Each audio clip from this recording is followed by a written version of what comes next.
हाँ जी, सो सब लोग मुझे कब से बोल रहे थे कि दीदी हमारे लिए 26 के प्लान की वीडियो बना दो। तो आपका इंतज़ार ओवर होता है। तो ये रही आपके लिए वो वीडियो जिसका आप बेसब्री से इंतज़ार कर रहे थे। कहाँ पे है? जैसे ही मैं गायब होंगी आपको वो वाली वीडियो आपकी दिखाई दे जाएगी। उस प्लान को प्रॉपरली फॉलो करना, उसमें अपने हिसाब से भी कुछ मॉडिफिकेशंस आप कर सकते हो, टारगेट्स को आगे भी लेके जा सकते हो, बट कोशिश करना जो टारगेट आपको मैंने असाइन करा है उस हिसाब से करने की कोशिश करना, या उसी हिसाब से मंथ वाइज ब्रेकेज करके, ठीक है, आप अपने टारगेट्स को असाइन कर लेना। तो चलो इस वीडियो को देखना।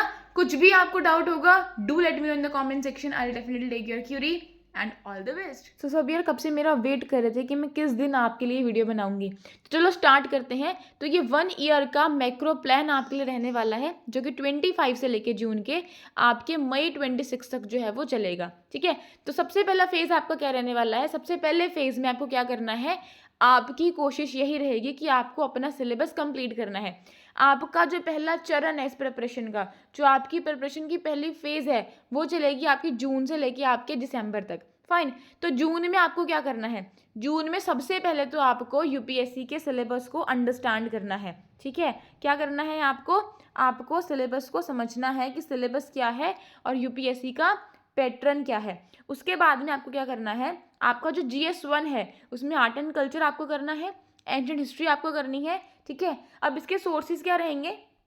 आप एनसीईआरटी फॉलो कर सकते हो हिस्ट्री के लिए। ठीक है, और आप हिस्ट्री को अलग अलग जगहों से भी जाके पढ़ सकते हो, जहाँ से अगर आपको लगता है कि मुझे यहाँ से कोई पीडीएफ कंपाइलेशन मिल चुकी है या कुछ लेक्चर्स आपको मिल गए हैं, तो वहाँ से भी आप कर सकते हो। लेकिन एनसीईआरटी यहाँ पे आपकी मस्ट रहने वाली है। एंड आर्ट एंड कल्चर के लिए आपकी नितिन सिंघानिया यहाँ पे आपको देखने को मिल जाएगी। ठीक है, मेन कोशिश हमारी ये है कि सबसे पहले हमें अपना मेंस का सिलेबस पूरा करना है। राइट, हमें मेंस के पर्सपेक्टिव से चीज़ों को पढ़ना है। उसके बाद में अगर आपका सीसेट बहुत ज़्यादा वीक है, तब आप उसके बेसिक्स जो है वो पढ़ना स्टार्ट कर सकते हो। फॉर एग्जांपल, आप फिलहाल के लिए रीजनिंग पढ़ना स्टार्ट कर सकते हो, ब्लड रिलेशंस क्या है, डायरेक्शन वाले क्वेश्चंस कर सकते हो, सिलोगिज्म कर सकते हो, या फिर क्वांट ज़्यादा वीक है तो आप नंबर सिस्टम के बेसिक्स कर सकते हो, परसेंटेज कर सकते हो। ठीक है, तो ये सारी चीज़ें आप कर सकते हो। इफ़ आपका सीसेट वीक है तब उसके बेसिक्स आप कर सकते हो अभी से स्टार्ट। और यहाँ से आपको मोस्ट इंपॉर्टेंट चीज़ जो स्टार्ट करनी पड़ेगी, जिसके बिना तो भाई कुछ है ही नहीं है, that is your current affair, जो आपका सीए रहने वाला है। इसके बिना कुछ भी नहीं है। ठीक है, तो सीए करना बहुत ज़रूरी है आपका। ओके, उसके बाद में आपको करना पड़ेगा पीवाईक्यूज का एनालिसिस। ठीक है, एंड GS1 का और प्रीलिम्स की हिस्ट्री का। मैं आपको बताती हूँ, वेट अ मिनट, रुको। देखो करना क्या है आपको, लिसन। मैंने आपको क्या बोला कि आपको करना है GS1। तो GS1 के लिए आप लोग आर्ट एंड कल्चर पढ़ने वाले हो, और GS1 के लिए ही आप एंशिएंट हिस्ट्री पढ़ने वाले हो। तो वो आपकी मेंस में भी काम आती है, सॉरी प्री में भी काम आती है, जब आप मेंस के पर्सपेक्टिव से पढ़ते हो। मेंस में चीज़ें आपको याद करनी होती है, रिकॉल करके लिखनी होती हैं। लेकिन प्री में क्या होता है कि चीज़ें आपके सामने होती हैं, आपको उसको देखना होता है कि क्या ये चीज़ है या फिर नहीं है। आंसर आपके सामने होते हैं। ठीक है, तो जब आप GS1 के लिए आर्ट एंड कल्चर एंड आपकी एंशिएंट पढ़ लोगे, तब आपको क्या करना है, GS1 के आंसर राइटिंग आपको किसकी करनी है, इसके क्वेश्चंस की, आर्ट एंड कल्चर के और एंशिएंट हिस्ट्री के सिलेबस की। और उसके बाद में जो आपको प्रीलिम्स का करना है, वो भी आपको हिस्ट्री प्रीलिम्स की ही करनी है। मतलब आर्ट एंड कल्चर के ही पीवाईक्यूज करने हैं प्रीलिम्स के, और एंशिएंट के ही पीवाईक्यूज करने हैं। आपको प्रीलिम्स के किसी और सब्जेक्ट्स के पीवाईक्यू करने की आपको बिल्कुल भी ज़रूरत नहीं है। Clear? Just a minute. Okay जी, उसके बाद में हम लोग अगले मंथ में आ जाएंगे, जो कि हमारा जुलाई का मंथ रहने वाला है। इसमें आपको GS1 का अगला हेडिंग करना है, जो कि आपका मिडाइवल, मॉडर्न और आपका वर्ल्ड आपको देखने को मिलेगा। यहाँ पे आप एनसीईआरटी को फॉलो कर सकते हो, स्पेक्ट्रम फॉलो कर सकते हो, और अर्जुन देव को फॉलो कर सकते हो। इफ़ यू वांट टू आप कर सकते हो। ठीक है, इस चीज़ को। उसके बाद में हिस्ट्री के ही टॉपिक्स पे आपको क्या करनी है, यहाँ पे आंसर राइटिंग करनी है। जून में आप क्या कर सकते हो, अगर आपको इतनी जल्दी आंसर राइटिंग स्टार्ट नहीं करनी है, वैसे यार होती भी नहीं है जब तक आपके पास में कुछ एक नॉलेज नहीं है, तो अब यहाँ पे सिर्फ और सिर्फ आप क्वेश्चन को समझ सकते हो कि क्वेश्चन आता कैसे है। कि अगर मैंने आईवीसी आज पढ़ा है, या मैंने आज वैदिक एज पढ़ा है, या मैंने मौर्यन एम्पायर पढ़ा है, तो अगर मैंने ये पढ़ा है, यहाँ से कैसे क्वेश्चन GS1 में फ्रेम हो रहे हैं, और यहाँ से कैसे क्वेश्चंस आपके प्रीलिम्स की हिस्ट्री में फॉर्म होते हैं आपको दिखाई दे रहे हैं। तो ये चीज़ें आपको आइडेंटिफाई करनी है जून के अंदर में। जब जुलाई में आ जाओगे, तब आपको हिस्ट्री के टॉपिक्स की ही आंसर राइटिंग स्टार्ट कर देनी है, क्योंकि इन 2 महीनों में आपका क्या हो जाएगा, आपका इस देखो यहाँ पे कुछ आगे ना, आपका 1 महीना निकल चुका है, तो 1 महीने तक आपका हिस्ट्री की फाउंडेशन बन चुकी है। फाइन, तब आपको हिस्ट्री यहाँ पे स्टार्ट कर देनी है, आंसर राइटिंग करनी। उसके बाद में मोस्ट इंपॉर्टेंट चीज़, इसको नोट डाउन कर लेना, ठीक है, स्माइल करके बड़ा सा फेस पे। जून में यू हैव टू डिसाइड कि आपको कौन सा ऑप्शनल लेना है, कौन सा नहीं लेना। आज 1 जून हो चुकी है, वीडियो अपलोड होते होते शायद 2 जून ना हो जाए, बट मैं कोशिश करूँगी वीडियो जल्दी अपलोड हो जाए। तो आपको क्या करना है, आपके पास में 30 दिन है, 30 दिन के अंदर अपना ऑप्शनल डिसाइड कर लो। हर एक चीज़ उसके बारे में समझ लो कि आपको कौन सा ऑप्शनल लेना है, क्योंकि हमारे पास में ज़्यादा टाइम नहीं है। अगर आप 26 में अपीयर होने वाले हो, गॉट द पॉइंट, तब आपको क्या करना है, डिसाइड कर लो कि क्या ऑप्शनल रहेगा, उसके सोर्सेज क्या रहेंगे, और आप कहाँ से पढ़ने वाले हो, सेल्फ स्टडी करनी है या फिर आपको कहीं से कोचिंग लेनी है। तो ये सब कुछ डिसाइड करने के लिए आपके पास सिर्फ और सिर्फ 30 दिन है, ठीक है। अगर नहीं समझ में आता कि ऑप्शनल कैसे डिसाइड करना है, तो मुझे बताना, मैं इसके रिगार्डिंग आपके लिए वीडियो बना दूंगी, ठीक है। अब यहाँ पे आपको अपने ऑप्शनल 1 के पेपर को स्टार्ट कर देना है। आपके ऑप्शनल में 2 पेपर होते हैं किसी भी ऑप्शनल में, तो उसके पहले पेपर को आपको स्टार्ट कर देना है, और करंट अफेयर्स को आपको कंटिन्यू रखना है। करंट अफेयर्स की स्ट्रैटेजी के लिए मैं एक अलग से वीडियो बना दूंगी, अगर चाहते हो मैं बनाऊँ तो मुझे बता देना। उसके बाद में आप अगस्त मंथ में आ चुके हो, अगस्त में आपको क्या करना है, आपको GS2 की क्या स्टार्ट करना है, आपको पॉलिटी एंड कॉन्स्टिट्यूशन स्टार्ट करना है। इसके लिए आप लक्ष्मीकांत को पढ़ सकते हो, बेहद खास एक बुक है ये आपकी, और बहुत इंपॉर्टेंट बुक भी आपको देखने को मिलेगी। और GS पेपर 2 के जो आंसर राइटिंग है, आप उसको कर सकते हो उसके टॉपिक्स के ऊपर में। एंड उसके बाद में आपको यहाँ पे थोड़ा थोड़ा अपना पेपर 2 भी स्टार्ट करना पड़ेगा। बट यहाँ पे आप इस चीज़ को स्किप कर सकते हो पेपर 2 को, क्योंकि अगर आपकी फाउंडेशन ही नहीं बन रही है ना यार, तो अभी भी आप कंटिन्यू रख सकते हो यहाँ पे अपने पेपर 1 को ही, क्योंकि पेपर 1 के बाद ही पेपर 2 होगा। तो यहाँ पे आप अपने हिसाब से चेंजेस कर सकते हो, ठीक है। उसके बाद में अब अगस्त मंथ आ चुका है, तो थोड़ी थोड़ी सिर्फ 30 मिनट डेली की 30 मिनट CSAT को करने लग जाना, सो दैट कि लास्ट मिनट रश जो है ना वो आपका आपकी लाइफ में ना आपको देखने को मिले पेपर से पहले।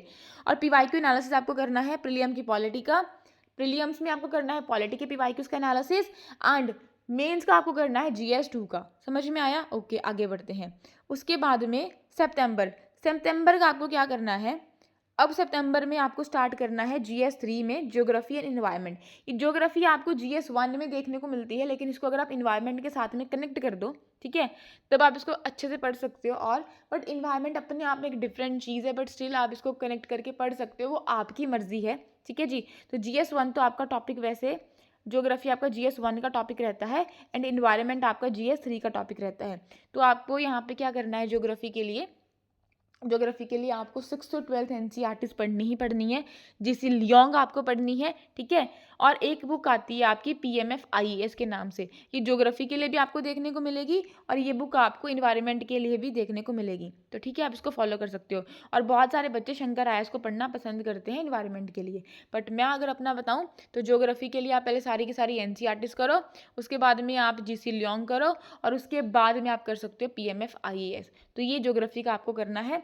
यहाँ से आपको ज्योग्राफी पे और इन्वायरमेंट पे आंसर राइटिंग स्टार्ट कर देनी है, ठीक है। करंट अफेयर्स आपको करने ही करने हैं, ऑप्शनल 1 के पेपर को कंटिन्यू रखना है, ठीक है। और यहाँ पे ज्योग्राफी के ये चीज़ एक ऐड कर लेना, ठीक है। यहाँ पे आपको ज्योग्राफी के और आपको इन्वायरमेंट के क्या करने हैं, एक तो मेंस के क्वेश्चन सॉल्व करने हैं, एंड दूसरा यहाँ पे आपको प्रीलिम्स के PYQs का एनालिसिस करना है। गॉट द पॉइंट, इन चीज़ों को आपको पढ़ना पड़ेगा, ठीक है।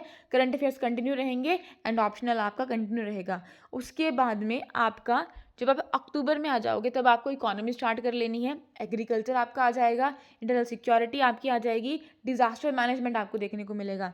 ये बड़े छोटे छोटे टॉपिक आपको देखने को मिलते हैं। इकोनॉमी अपने आप में बहुत बड़ा टॉपिक है, तो इसको करने में तो आपको आराम से 1 महीना लग जाएगा, तो बड़े आराम से करना इकोनॉमी को, बहुत ज़रूरी है ये आपकी। और करंट पे बड़ा फोकस रखना। बट अगर आपका स्टैटिक कंप्लीट नहीं होगा यार, अगर आपकी स्टैटिक में फाउंडेशन नहीं होगी, तो आप करंट नहीं कर पाओगे। सो प्लीज़ इसलिए इस पर ध्यान रखना, ठीक है। एग्रीकल्चर आपको करना है, ठीक है। इंटरनल सिक्योरिटी, डिजास्टर मैनेजमेंट आप कर लेना, और ये आपको जो फॉलो कर सकते हो, ठीक है। ये आप ये कुछ सोर्सेज हैं जिनको आप फॉलो कर सकते हो अपने इन चीज़ों के लिए, फाइन। उसके बाद में इकोनॉमी की आंसर राइटिंग कर देना। अगर इंटरनल सिक्योरिटी आपका पहले पूरा हो जाता है, डिजास्टर मैनेजमेंट सिर्फ 2 दिन का है, और इंटरनल सिक्योरिटी आप 5 दिन में आराम से कंप्लीट कर सकते हो, कोई बहुत बड़ी बात नहीं है आपकी। एग्रीकल्चर में भी हार्डली आपको 3 दिन लगेंगे अगर ढंग से बैठ के पढ़ोगे आप, ठीक है। उसके बाद में PYQ एनालिसिस आप कर लेना GS3 का, और प्रीलिम्स की इकोनॉमी का खास करके। अब पेपर 2 को कंटिन्यू कर सकते हो, लेकिन अगर पेपर 1 ही चल रहा है तो उसको चलाओ, और साथ में अभी पेपर 2 को भी आपको यहाँ पे स्टार्ट करना पड़ेगा। अब हम नवंबर में आ चुके हैं, नवंबर में आप अपने एथिक्स को ओपन करो। लेक्सिकन तो यार इतनी खास नहीं है, बट इस चीज़ के लिए मैं कुछ कह नहीं सकती हूँ। इसका सोर्स आपको खुद ढूंढना पड़ेगा यार, क्योंकि मैंने अपनी कोचिंग से करा था, तो मेरे पास कोई सोर्स नहीं है इसका आपको बताने के लिए। आपको केस स्टडी की प्रैक्टिस करनी पड़ेगी, और एक ऐसे हर एक हफ्ते में आपको एक ऐसे अब पढ़ना पड़ेगा, लिखना पड़ेगा, ठीक है। ऐसे भी बहुत ज़रूरी है। 30 नवंबर तक आपको किसी भी कीमत पे अपना ऑप्शनल पूरा करना होगा। यहाँ पे अगर मैंने पेपर 2 डाला है ना, तो वो इसी माइंडसेट से मैंने आपका डाला है कि आप जून से लेके ना नवंबर तक, ठीक है, जून, जुलाई, अगस्त, सितंबर, अक्टूबर, नवंबर, इतने महीने में आप अपना ऑप्शनल पूरा कर दोगे। तो यही मेरी आपसे उम्मीद है। चाहे रोज़ के 4 घंटे पढ़ो, चाहे रोज़ के 5 घंटे पढ़ो, ऑप्शनल को, ये ऑप्शनल की बात कर रही हूँ मैं, 4-5 घंटे आपको ऑप्शनल पूरा करना है बाय द 30 नवंबर, ठीक है। सी सेट की प्रैक्टिस को कंटिन्यू रखो, और अब रिवीजन करो जो आपने GS 1 एंड 2 का जो आपने पढ़ा था, ठीक है। और बहुत सारे आपके टॉपिक्स रह गए, जैसे GS 2 के गवर्नेंस होगी आपकी, ठीक है, इंटरनेशनल रिलेशंस हो गए। तो ये चीज़ें भी आपको यहाँ पे मैनेज करनी पड़ेंगी। ये आपको प्री में भी काम आती हैं, मेंस में भी काम आती हैं। मिसलेनियस टॉपिक्स भी आपके कुछ आपको देखने को मिलेंगे, ठीक है। तो ये जैसे साइंस एंड टेक हो गया आपका, साइंस एंड टेक शायद मैंने कहीं पे ऐड नहीं करा, sorry sorry sorry, science and tech भी आपको करना पड़ेगा, तो मैं आगे जाके एडजस्ट करवा देती हूँ आपको science and tech, don't worry, ठीक है। तो नवंबर में आपने क्या कर देना है, आपने अपने एथिक्स को पूरा कर देना है, ठीक है। अब आप दिसंबर पे आ जाओ।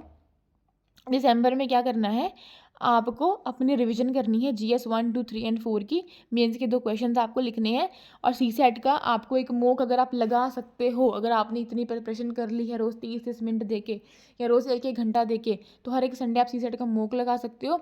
और एक हफ्ते में, अभी आपके पास मौका है पेपर से पहले, तो एक हफ्ते में 2 ऐसे आप लिख सकते हो, और ऑप्शनल के पेपर 1 की आप रिविजन कर सकते हो, ठीक है। और यहाँ पे अगर आपको टेस्ट सेक्शनल टेस्ट सीरीज लगानी है तो आप लगा सकते हो, ठीक है जी। उसके बाद में हमारी फ़ेज़ 2 आ जाएगी, ओके, फेज़ हमारी 2 आ जाएगी। जनवरी हमारी आ चुकी है। अब आपकी सेकंड रिवीजन अगर आपको करनी है GS 1, 2, 3, 4 की, आप कर सकते हो। उसके बाद में आपको अगर प्रीलिम्स की टेस्ट सीरीज लेनी है तो आप फुल लेंथ टेस्ट ले सकते हो, GS का और सी सेट का। मेंस के फुल लेंथ टेस्ट भी आप लगा सकते हो वीक में एक बार, और 2 ऐसे एक बार लिख सकते हो। और ऑप्शनल की आपको रिवीजन कंप्लीट कर देनी है। और यहीं पर कोशिश करना कि साइंस एंड टेक को प्लीज़ ऐड कर लेना, ठीक है। साइंस एंड टेक भी आपकी बहुत ज़रूरी है, साइंस एंड टेक को ऐड कर लेना। और बीच में अगर आपका कुछ आपका टाइम एडजस्ट हो पाता है तो पोस्ट इंडिपेंडेंट हिस्ट्री भी आपको क्या करनी है, ये आपके पेपर 1 में आपको देखने को मिलेगी। तो प्लीज़ प्लीज़ प्लीज़ इसको भी पूरी कर लेना। जैसे कि आपके कुछ और टॉपिक्स हो गए, सोशल जस्टिस हो गया, तो ये छोटे छोटे टॉपिक्स हैं यार आपके, गवर्नेंस हो गया, तो प्लीज़ इन टॉपिक्स को अच्छे से एक बार बीच बीच में गो थ्रू कर लेना जब आपके पास में टाइम होगा। मेजर चंक तो आपका वैसे भी पूरा हो रहा है, जैसे कि आपका हिस्ट्री हो गया, आपका ज्योग्राफी हो गया, आपका पॉलिटी हो गया, आपका इन्वायरमेंट हो गया, आपका इकोनॉमिक्स हो गया, ठीक है। ये आपके कुछ मेजर चंक आपको देखने को मिलेंगे, साइंस एंड टेक हो गया। तो इन चीज़ों में जब आपको टाइम मिले ना बीच बीच में, आप कोशिश करो अपने टारगेट्स को फटाफट पूरा करो, सो दैट कि जो आपके छोटे छोटे टॉपिक्स हैं ना, इनको भी आप मेन से पहले पूरा कर पाओ, ठीक है, प्रीलियम से पहले कहीं ना कहीं पूरा कर पाओ, ठीक है जी।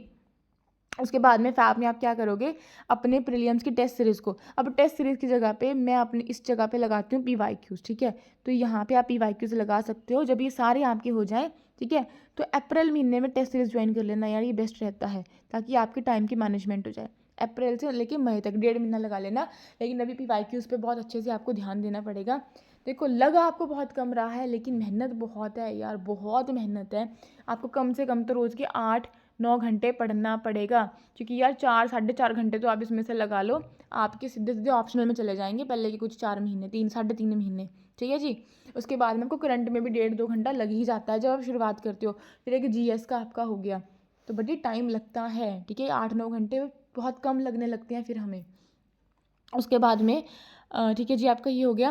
फिर फैब में आपको क्या करना है, आपने कंटिन्यू कर लिया, आपने वीक एरियाज़ पे आपको फोकस करना पड़ेगा। आपको लग रहा है कि मेरे साइंस एंड टेक में नंबर नहीं आ रहे हैं, या मुझे किस जगह पे मार्क्स मिल रही है, तो वहीं पे आपको फोकस करना पड़ेगा। और मेंस की आंसर राइटिंग ऑल्टरनेट डेज पे आप कर सकते हो, अभी भी ऐसे लिखो, 2 वीक में 2 ऐसे लिखने की कोशिश करो, और एथिक्स की केस स्टडीज़ एंड उसकी रिविजन करो। अब आप मार्च में आ चुके हो, तो मैं बोलूँगी यार यहाँ पे छोड़ दो आके, या मार्च में आप छोड़ सकते हो, या फैब में भी अगर आपको आंसर राइटिंग यहाँ पे नहीं करनी है तो आंसर राइटिंग आप फिलहाल के लिए यहाँ पे लीव कर सकते हो, ठीक है। फैब मार्च, अप्रैल और मई, ये 4 महीने आप पूरी तरह प्रीलिम्स मोड में यहाँ पे आ सकते हो। जैन तक अपना मेंस करते रहो, इसके बाद मेंस में आने की ज़रूरत नहीं है। आंसर राइटिंग करते रहोगे तो आपका कंटिन्यू रहेगा, इतना कुछ हैवी टास्क नहीं होता है ये। 10-15 मिनट का सारा काम होता है ये, आधे घंटे का हार्डली टाइम लगता है आपको जब आपकी रिवीजन होती है आपको आंसर राइटिंग करने में, ठीक है। और एथिक्स की केस स्टडी वगैरह अगर छोड़नी है तो फिलहाल के आप इसको छोड़ सकते हो। यहाँ पे आप अपना डाल सकते हो करंट अफेयर्स के रिवीजन को, ठीक है जी। उसके बाद में फिर मार्च में आप आ जाना, जब आप मार्च में आ जाओगे तब आप वही अपना, अब इसको मत करो, ये रिवीजन छोड़ो, यहाँ पे सिर्फ आपको अभी अपना प्रीलिम्स मोड में आ जाना है, ठीक है। प्रीलिम्स मोड में आके आपको अपना सारा करंट जो बैकलॉग था उसको पूरा करना है, मल्टीपल में उसको रिविजन्स करनी है। अब इसके बाद आपकी PD 365 आपको देखने को मिलेगी, वो आपको करनी है। आपकी जितने भी PYQs हैं उन सब का एनालिसिस कर देना। बाकी का कोई टेस्ट वेस्ट कुछ मत लगाना, फिलहाल के लिए सब कुछ काटा मार दो। यहाँ पे सिर्फ एक काम करना, अपने करंट को कंप्लीट करना अच्छे से, अपने PYQs को लगाना बार बार चाहे वो CSAT की हो चाहे वो इसकी हो, और रिविजन्स कर लेना, बस इस चीज़ में आपको यही करना है। अब तो यही आपका रहेगा अप्रैल मंथ में भी, ठीक है।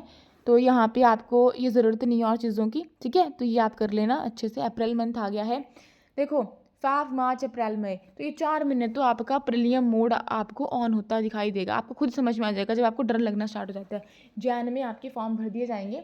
अब 31 जैन तक आप अपना आराम से मीन्स करो, कोई चक्कर नहीं है, बट प्रॉपर प्रीलियम्स मोड में आपको फैब से आना पड़ेगा, ठीक है जी। अब ये तो आपका आ ही गया है, ठीक है।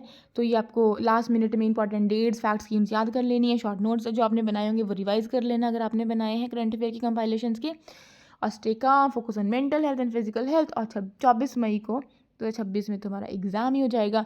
तो ये एक मैक्रो प्लान मैंने आपको दे दिया है, और इसको माइक्रो आप अपने आप से करो, अपने टाइम के हिसाब से करो। बस आपका गोल ये रहना चाहिए कि 1 महीने के एंड तक मुझे ये करना है। चाहे एक दिन में 10 घंटे पढ़ो, चाहे हफ्ते में सिर्फ 4 दिन पढ़ो, ये आप अपने आप से मैनेज कर सकते हो, बट गोल ये रहेगा कि इस हफ्ते के एंड तक मेरे पास ये होना ही चाहिए। तो bye bye everyone, thanks for watching and thanks for listening, bye.